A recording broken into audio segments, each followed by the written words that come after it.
History is usually written in ink, recording the rise and fall of dynasties, the strategies of generals, and the philosophy of scholars.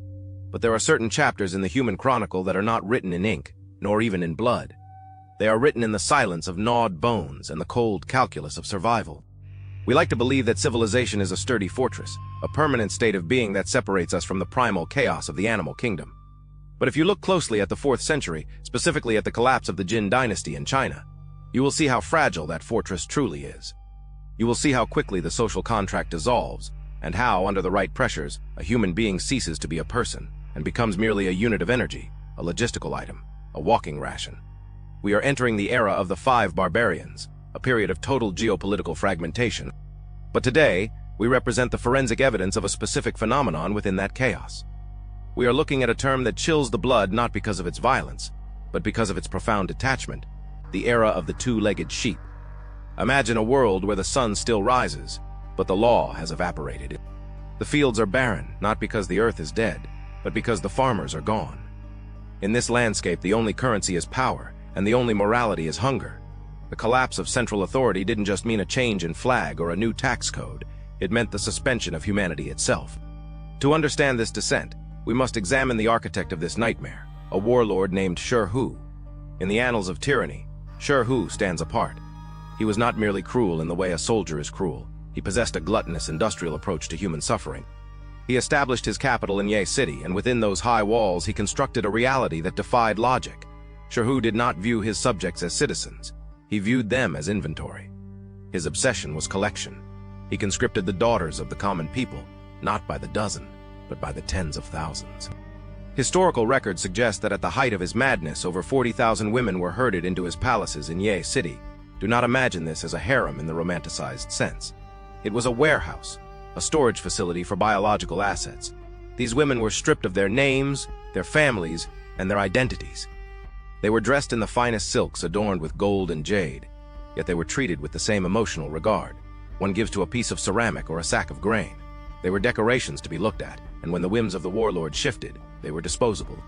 The psychological horror here lies in the dehumanization. Sher Hoo would organize grand inspections, walking through rows of these silent, trembling women as a merchant walks through a stockyard. He checked them for flaws. He categorized them.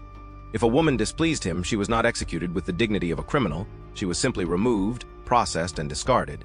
The texts hint at processing in a way that suggests they were viewed as livestock, but we need not be graphic to understand the terror. The terror is in the silence.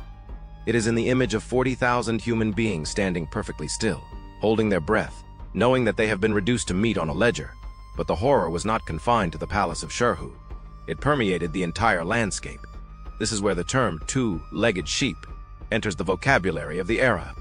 It was a slang term used by the nomadic armies, a dark joke that reveals a complete breakdown of empathy. When armies marched across the desolate plains of northern China, logistics were a nightmare. Supply lines were easily cut, and grain was heavy to carry.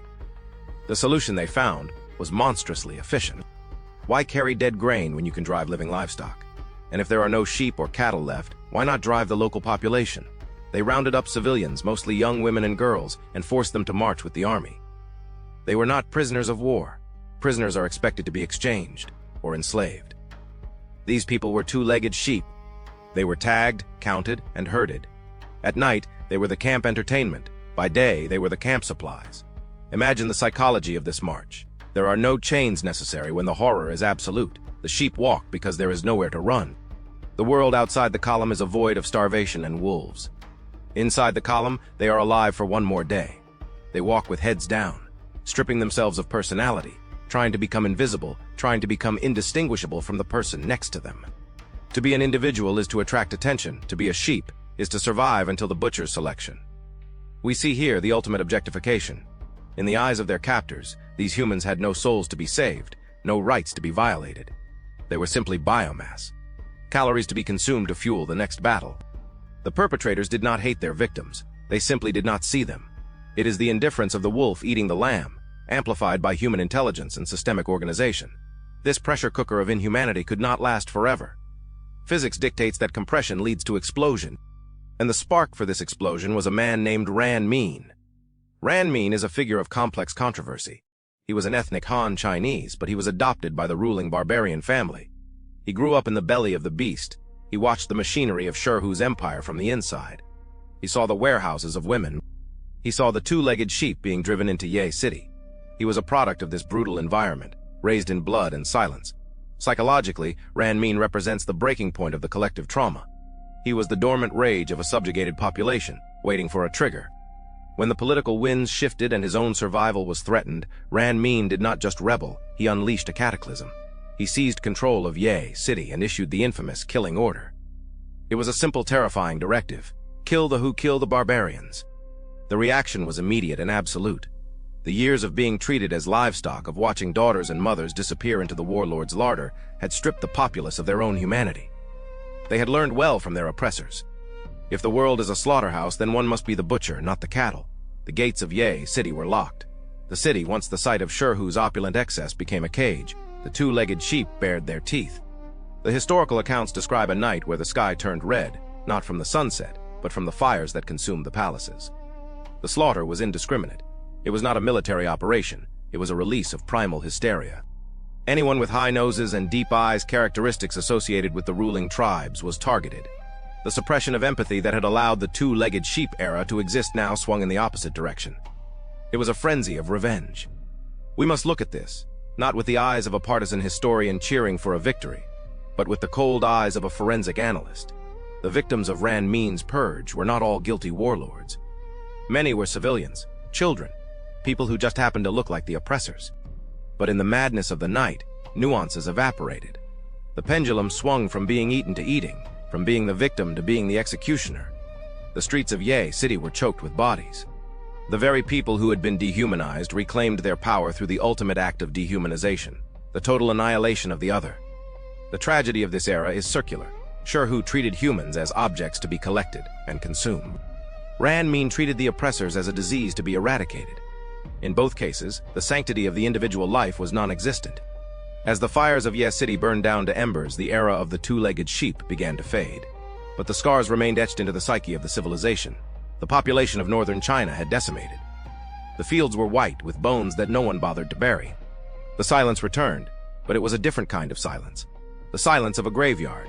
What can we learn from this forensic examination of the 4th century? It serves as a grim reminder of the thinness of the veil we call civilization. We tend to think that concepts like human rights or dignity are inherent, unchangeable laws of the universe. But the story of the two-legged sheep proves that these are merely agreements, fragile social contracts that we collectively decide to uphold. When the structure of law collapses, when the supply chains fail, when a leader like Sher Hoo decides that people are merely resources, the regression is terrifyingly swift. It does not take centuries for humans to revert to the predator. Pre-dynamic, it takes only days. The terrifying truth of the two-legged sheep is not that monsters existed in the past, but that the capacity to reduce a fellow human being to a piece of meat, a number on a ledger, or a logistical hindrance, lies dormant in the machinery of any society. We look back at the people of Ye City, both the hunters and the hunted, and we see the mirror of our own fragility. We are only human as long as we treat each other as such. The moment we stop, the sheep and the wolves return, and the cycle of the slaughterhouse begins anew.